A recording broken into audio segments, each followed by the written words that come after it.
Uma mega operação que aconteceu hoje expôs, de certa forma, as vísceras de um Estado dominado, de um Estado controlado. E é óbvio que nós, que fazemos todo o acompanhamento da política, temos que entender. Não é sem razão as críticas do Donald Trump em relação à seção 301 no Brasil.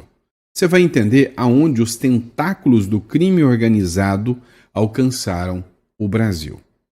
Outra matéria que a gente vai tratar ainda nesse editorial também é sobre Paulo Gonet, Procurador-Geral da República. Segundo uma matéria da revista Isto É, o governo Lula acabou de tomar uma decisão em relação ao Paulo Gonet.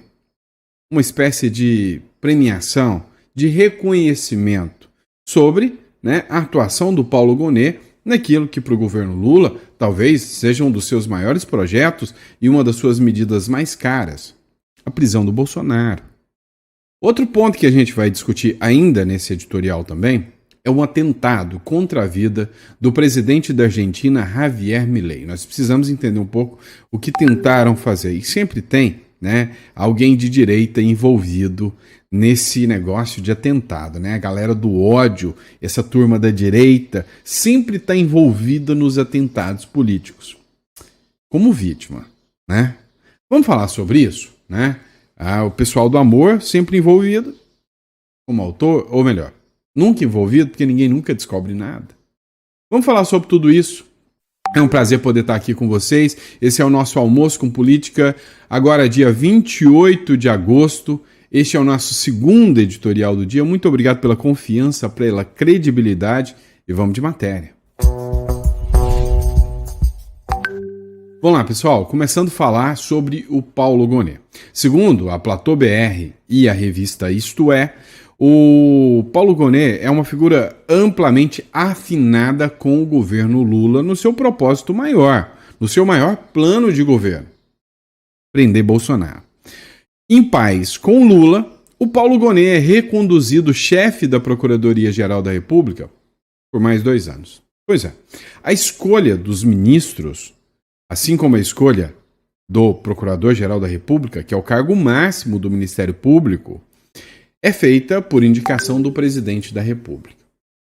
A regra e o bom entendimento é que o Ministério Público, a advocacia, o judiciário enviavam uma lista tríplice, ou seja, com 3 nomes, das quais desses nomes o governo escolheria um nome e mandaria para que o Senado sabatinasse. E aí sim escolheria o Procurador-Geral da República.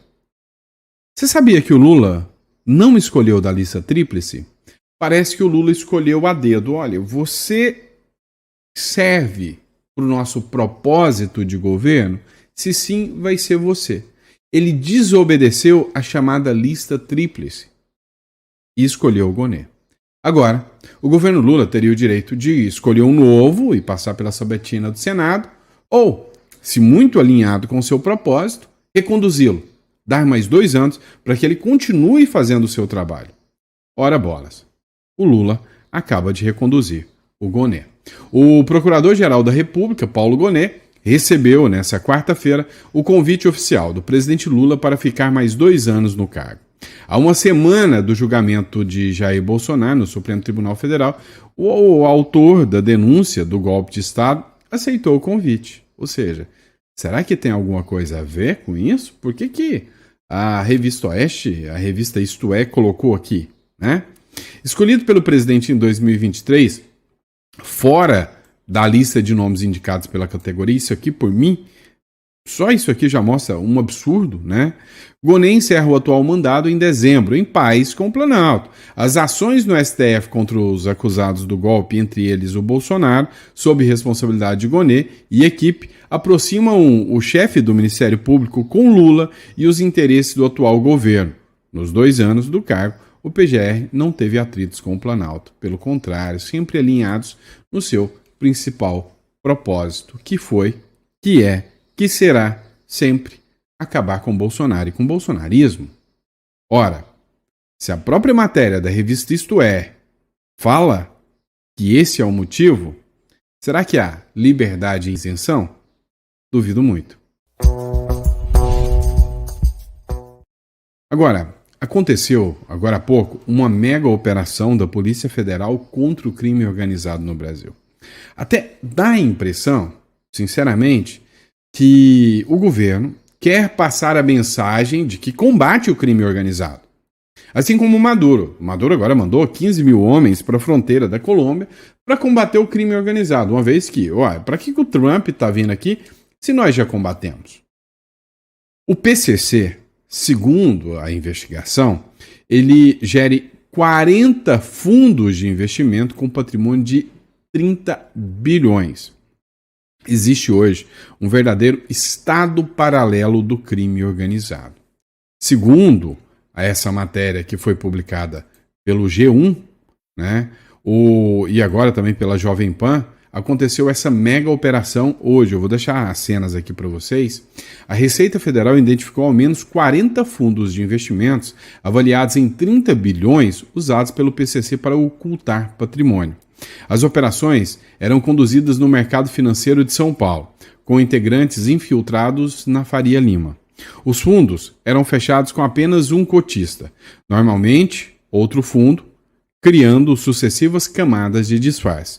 Com esses recursos, a facção comprou um terminal portuário, 6 fazendas no interior paulista, avaliada em 31 milhões, uma casa em Trancoso por 13 milhões, 4 usinas de álcool, 1.600 caminhões e mais de 100 imóveis em diferentes estados.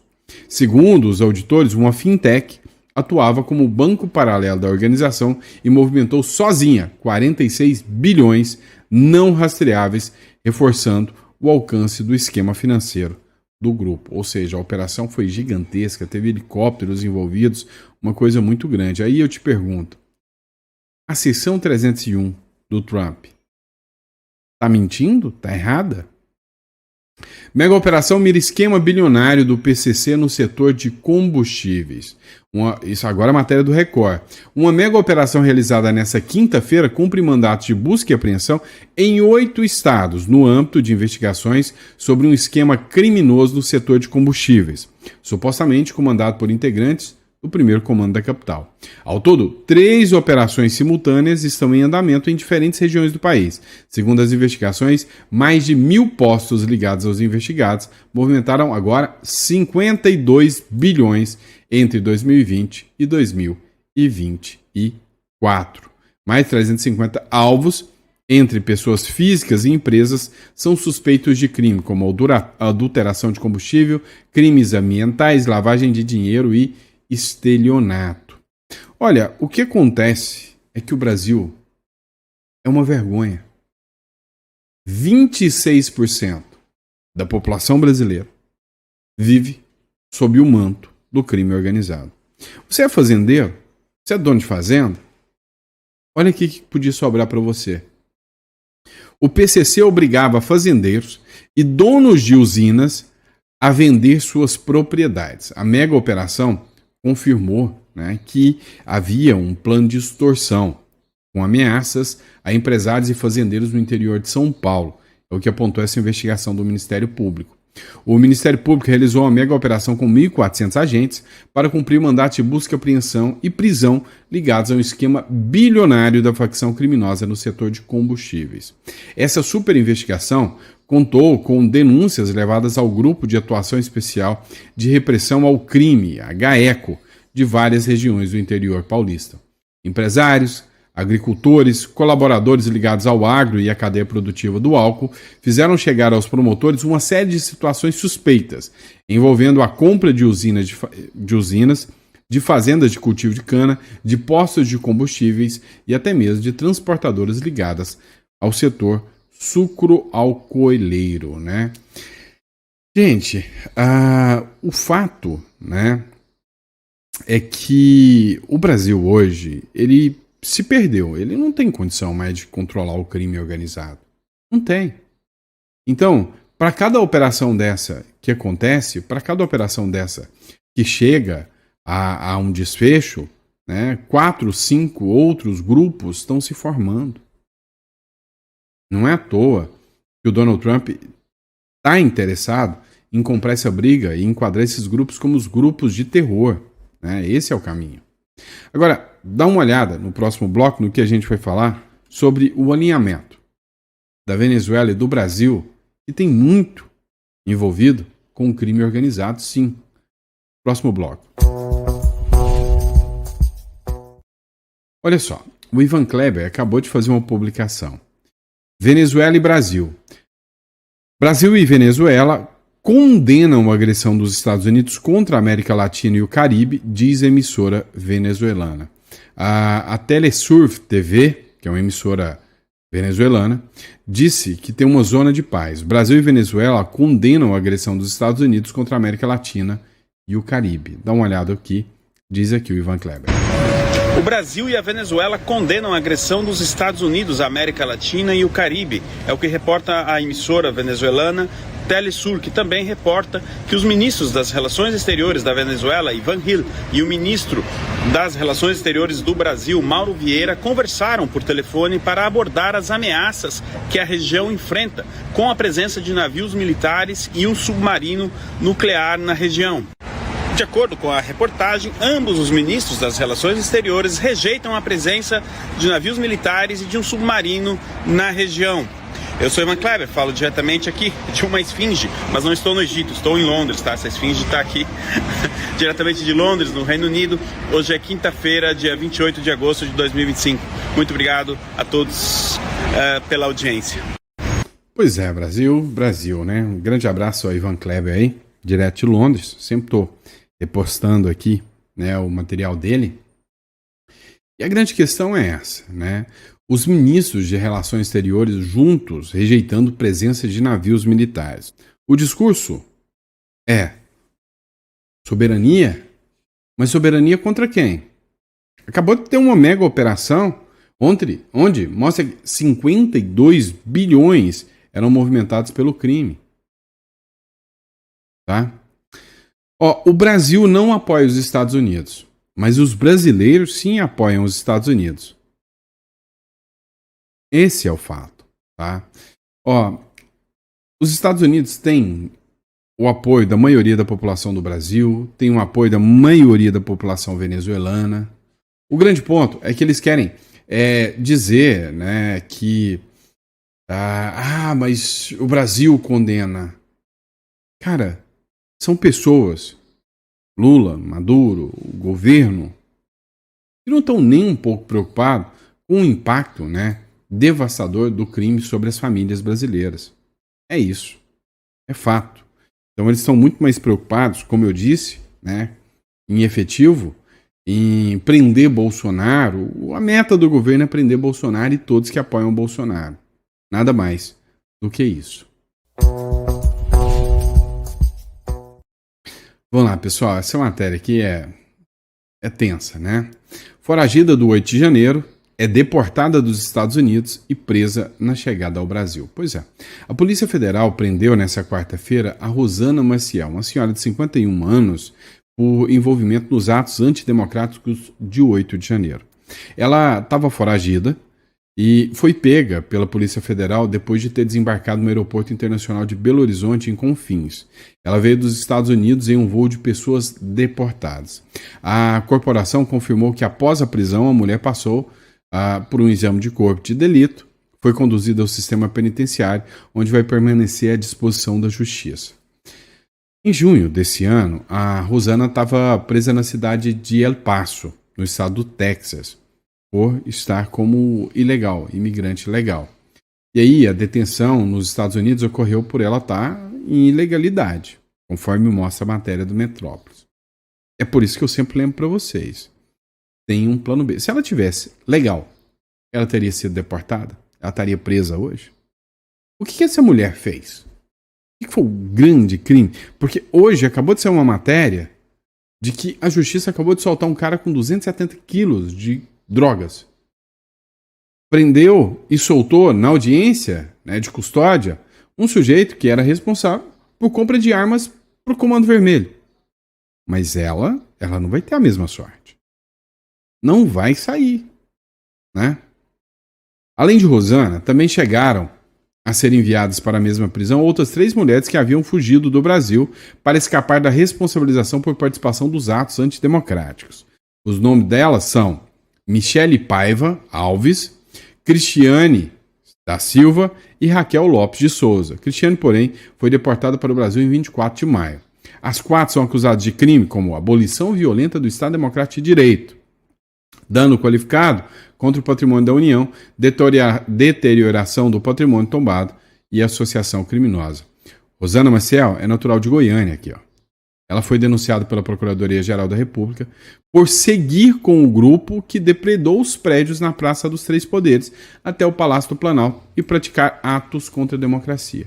Não tem uma imagem mostrando que ela tenha feito alguma coisa. Segundo a denúncia apresentada pela PGE, a Rosana participou da invasão dos prédios públicos quando foram quebrados vidros, cadeiras, painéis, mesas, obras de artes e móveis históricos, inclusive um relógio trazido ao Brasil. Não foi ela, mas ela estava com aquela turma. E aí ela tem que pegar 17 anos. Rosana chegou a ser presa, mas depois foi solta em liberdade condicional com a obrigatoriedade do uso de tornozeleira eletrônica. Fugiu para os Estados Unidos em condição irregular, ilegal, e aí agora provavelmente, né, terá que cumprir pena, né, um absurdo isso, né? Então assim, vamos lá, pessoal, procura aí, tira uma residência em outro país, para caso você precise sair desse país, para caso o negócio não esteja tão bom, você que faz as suas publicações ou gosta de assistir aí conteúdos que são críticos ao atual governo, tenha um plano B, tá? Eu recomendo sempre um plano B, tá certo? Bora de matéria. Vamos lá, vocês já perceberam que sempre tem alguém de direita envolvido em atentados? Geralmente essa galera de direita é a vítima. Foi o Trump, foi o Bolsonaro, foi o Miguel Uribe, foi várias outras figuras aí, né, que criticam o sistema da esquerda e acabam sendo vítimas de atentado. Quem foi vítima de um atentado foi o Milei. Matéria que eu trago para vocês agora é do The São Paulo News. Milei é retirado às pressas de carreata na Argentina após ataques contra o Milei. Matéria do The São Paulo News aqui para vocês. Acompanha só esse trecho aqui. Así extraen al presidente Javier Milei en medio de los disturbios. Veja que o sujeito tentou pular em cima do carro. Este es el momento en el que la caravana tiene a militantes que van a agredir al presidente sobre el capó de la camioneta. Você viu que teve militantes que foram tentar agredir o Milei sobre o capô, né, da caminhoneta. Ahí deciden acelerar la camioneta que lleva al presidente Javier Milei, a Karina Milei, a los candidatos, a Espera, Bondarenko, aceleran. Fíjense ustedes que lo hacen en medio de proyectiles que vuelan detrás y los efectivos de la custodia presidencial de la Policía Federal en la... Então, a Polícia Federal busca, né, o que aconteceu do projétil que foi atirado contra o Milei, uma pedra gigante. Extraer del lugar al presidente Javier Milei y al resto de los candidatos, incluida también la secretaria general de la presidencia, Karina Milei. Então, foi dada segurança para o Milei e para o restante dos candidatos, né, inclusive a secretária Karina Milei. O que acontece? Tá rolando, né, as eleições agora parlamentares lá na Argentina. Eu tenho uma imagem aqui de mais próximo que mostra aqui o momento em que o Milei tá na passeata e alguém atira uma pedra gigante, né? Houve uma tentativa de matar o presidente Javier Milei com uma pedra enorme, que foi lançada diretamente em sua cabeça, da qual Milei se esquivou a tempo, enquanto estava em uma caravana em Lomas de Zamora, Argentina. Milei foi retirado do evento às pressas. Você vê aqui, né, a pedra passando, dá uma olhada.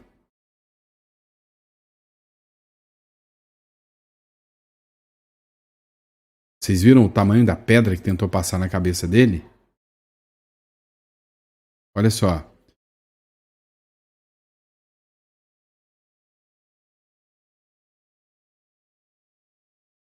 Gigante, né?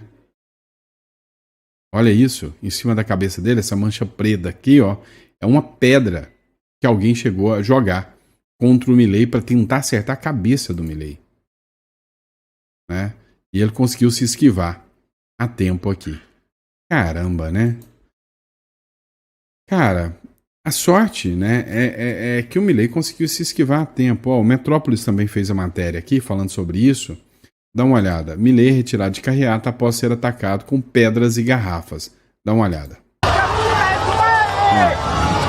o pessoal atacando coisas no Milei, né?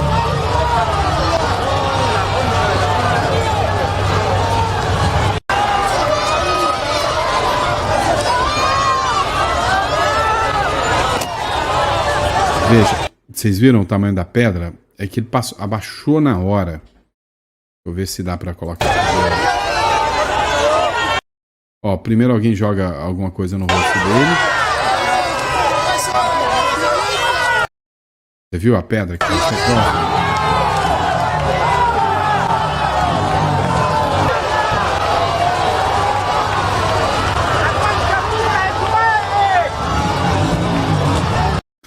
Pois é, né? É a galera democrática do amor. E ainda sobre o Milei, tá rolando um escândalo que fizeram contra o Milei, né? E assim, eles vão fazer de tudo para derrubar, para eliminar, para acabar com o Milei. A esquerda, quando sai do poder, né, para eles são dispostos a tudo. Dá uma olhada nessa matéria do Centro da Política. Milei fala sobre denúncia de corrupção. Tudo mentira. O presidente da Argentina, Javier Milei, se pronunciou nesta quarta-feira pela primeira vez sobre as denúncias da corrupção contra ele e sua irmã, Karina Milei, após o vazamento de áudios incriminatórios do ex-funcionário nacional e advogado do presidente Diego Spagnuolo. Sobre Spagnuolo, ele afirmou que tudo que ele diz é mentira. O Spagnuolo, ele afirmou que a irmã do Javier Milei, que tem um cargo dentro do governo Milei, ela teria, né, recebido propina, ela cobrava propina. Milei falou que tudo que ele falou é mentira e que eles vão provar isso. Como eu disse, eu não estou aqui para passar pano para o Milei, né? Agora, vendo o caso de joias, de emas, casos absurdos, né, de molestar a baleia, que a imprensa sempre bateu em cima, cá entre nós, né, ainda leva um tempo mais para me convencer. Eu preciso mais provas, né? Porque não dá para acreditar na mídia hoje. De primeira, sim. Infelizmente. Vamos lá, pessoal. Olha só. É surreal a situação do Brasil. O Deltan Dallagnol, ele fez uma publicação. Nessa publicação, ele colocou o trecho de um vídeo do André Marsiglia, né? Que é um advogado constitucionalista, e nesse vídeo o André Marsiglia fala sobre o próprio ministro Alexandre de Moraes já ter determinado o local de cumprimento de pena do Bolsonaro. Queria que você assistisse esse trecho aqui, né, sobre o André Marsiglia aqui conosco, tá bom? Acompanha aqui. Moraes quer mandar o Bolsonaro pra papuda. Eu sou André Marsiglia, advogado, professor de Direito Constitucional. Vou conversar um pouco com vocês sobre isso. Olha, saiu a notícia agora no Metrópolis, né? Dizendo que fontes próximas ao ministro Moraes teriam dito que não tem a menor chance do Bolsonaro não ser levado à papuda quando preso. Ou seja, ele fala aqui, né, que acho que está um pouco baixo o áudio, né, pessoal? Engraçado, ficou um pouco baixo. Ele fala, né, que o Bolsonaro vai ser enviado para a papuda pelo ministro Supremo Alexandre de Moraes. De que hoje, aliados do próprio ministro Alexandre de Moraes riem e brincam, né, de que como será, né, o envio do Bolsonaro para a cadeia. Ou seja, mostra que a imparcialidade do ministro Alexandre de Moraes está totalmente sob suspeita, já está totalmente sendo questionada, né, por tudo e todos. Então, sem sombra de dúvidas, o que se tem hoje, né, é um julgamento parcial, um julgamento que não convence o brasileiro. Tanto é, né, que a primeira notícia que eu trouxe para vocês foi que o Paulo Gonet, procurador-geral da República, foi reconduzido a mais 2 anos de exercício. Isto porque o seu principal feito para agradar o governo Lula é conduzir muito bem o processo para prender o Bolsonaro. Agora, nem tudo são só espinhos também não, e a gente é independente. Quando tem que acertar, acerta, quando erra, erra, e é assim que funciona. Essa matéria aqui me agradou, tá? Difícil eu concordar com pautas que vêm do Supremo ultimamente, mas essa sim. O Gilmar Mendes disse que a CLT não é mais a vaca sagrada e criticou a Justiça do Trabalho. Amém. Amém. Né? Porque hoje a CLT... Você é empresário? Você contrata pessoas? Você já viu o martírio que é? Você já viu o quanto o Estado te sangra? Sangra o trabalhador? Sangra o empresário? Reforma trabalhista. O ministro do STF, Gilmar Mendes, criticou decisões do TST que tentam manter um modelo de vinculação que chamou de ultrapassado e afirmou que a reforma trabalhista do governo Temer mexeu com a vaca sagrada da CLT. Em evento nesta quarta-feira, Gilmar afirmou que as manutenções dos modelos tradicionais de contratos interferem nos avanços econômicos e geram prejuízos à renda dos brasileiros. Seria uma mudança de postura dos ministros do Supremo? Será que houve aqui uma nova postura depois do efeito Trump e efeito Magnitsky?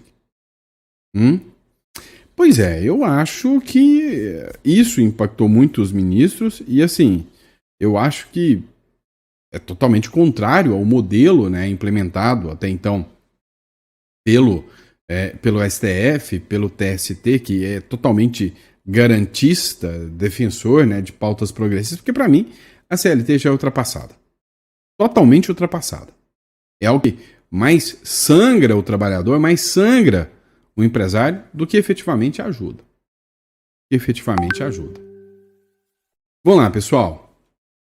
Próximo bloco agora, vamos falar sobre Eduardo Bolsonaro. Vem comigo. É o seguinte, pessoal, o Eduardo Bolsonaro participou de uma audiência lá na Câmara dos Deputados. E aí, eu não vou colocar aqui porque o áudio está bem baixo, tá, pessoal? Mas direto dos Estados Unidos, onde reside desde março, o deputado federal Eduardo Bolsonaro participou por videoconferência da reunião da Subcomissão Especial dos Direitos dos Presos do 8 de janeiro, realizada nesta quarta-feira. O colegiado investiga denúncias de violações de direitos de detidos pelos atos golpistas. Eduardo está em solo norte-americano desde que solicitou a licença, né, de 122 dias do mandato. Pois é, e de lá, né, inclusive com a sua filhinha lá, né, o que chamou a atenção de muitos, né, ela que veio participar da consulta, da audiência pública lá. Assim, hoje o Eduardo vive, né, sem sombra de dúvidas, um alto exílio. E aí, muitas pessoas se questionaram se o Eduardo Bolsonaro volta para ser presidente, não volta, se ele teria condições, se não teria condições. Acho pouco provável, né? Que ele tenha condições de voltar e de concorrer se o sistema continuar da forma que está. Inclusive, acabou de sair uma matéria do Platô BR e da revista Isto É, que diz o seguinte: imagem no mercado. Gilmar, Moraes e Dino são considerados incontroláveis por dirigentes de bancos. Ou seja, esses três, eles têm um poder tão forte nas mãos, tão grande nas mãos, que até os bancos já estão se sentindo incomodados com eles. Na atual composição do STF, as decisões dos ministros Gilmar Mendes, Alexandre de Moraes e Flávio Dino têm contribuído para tensionar as relações entre os três poderes e com o governo Donald Trump, avaliam executivos do sistema financeiro ouvidos pelo Platô BR. Se antes as decisões dos magistrados suscitavam um debate sobre o ativismo e o protagonismo judicial, agora a opinião de parte do mercado é de que as determinações dos três ministros ajudaram a inflamar o país, ao invés de buscar um ambiente de pacificação. Abre aspas. Se antes o ministro Gilmar era considerado incontrolável, essa avaliação é de que Moraes e Dino entraram para essa lista também, disse o interlocutor direto do sistema financeiro. Por que eu quis ligar aqui essa matéria, né, do sistema financeiro? O Banco do Brasil não cancelou cartões de Alexandre de Moraes por Magnitsky. O bloqueio da Mastercard ocorreu em outra instituição, diz Metrópolis. O que acontece, né? Hoje há um embate e um confronto direto entre os ministros do Supremo e os líderes de instituições financeiras, líderes de bancos. O que acontece? Quando a gente acompanha, a gente sabe a força que o sistema financeiro tem. Então, eu tinha visto um vídeo do Economista Sincero, né, onde ele falava, olha, esqueça, Lula vai concorrer às eleições, o Lula vai entrar em 2026, vai afundar o Brasil cada vez mais, mas só em 2030 haverá uma chapa salvadora que será apresentada. A chapa Guilherme Boulos e Tabata Amaral, ou Guilherme Boulos e Érica Hilton, vão se apresentar em 2030 para salvar o Brasil da penúria que o governo Lula deixou. Ou seja, ele foi irônico, dizendo que da forma que está, do sistema que está, eles sempre, mas sempre, vão se manter no poder. Eu já tenho minhas dúvidas, eu não penso assim. Porque eu acho que, sem Donald Trump, ele estaria totalmente certo. Mas a pressão norte-americana faz muita diferença, sim. E eu vou te ser sincero, acho, minha opinião, tá? Que o Trump, ele foi esperto o suficiente para tocar na ferida. Falou, quer saber, eu vou colocar o sistema financeiro contra o STF. E ele conseguiu isso a partir da Lei Magnitsky. Então, nós estamos lidando agora com um estrategista, que é o Donald Trump. Uma única chance, chama-se, sim, sem sombra de dúvidas, Donald Trump e suas ações do Donald Trump para dizer que o governo Lula não leva as eleições em 2026. Inclusive, saiu uma pesquisa hoje, dizendo que o Lula perde em todos os turnos. Nós vamos falar sobre isso, inclusive, no próximo editorial. Tá bom? Grande abraço, pessoal. Fiquem com Deus. Eu vejo vocês no próximo editorial, às 4 horas da tarde, o nosso chá da tarde. Grande abraço e até a próxima.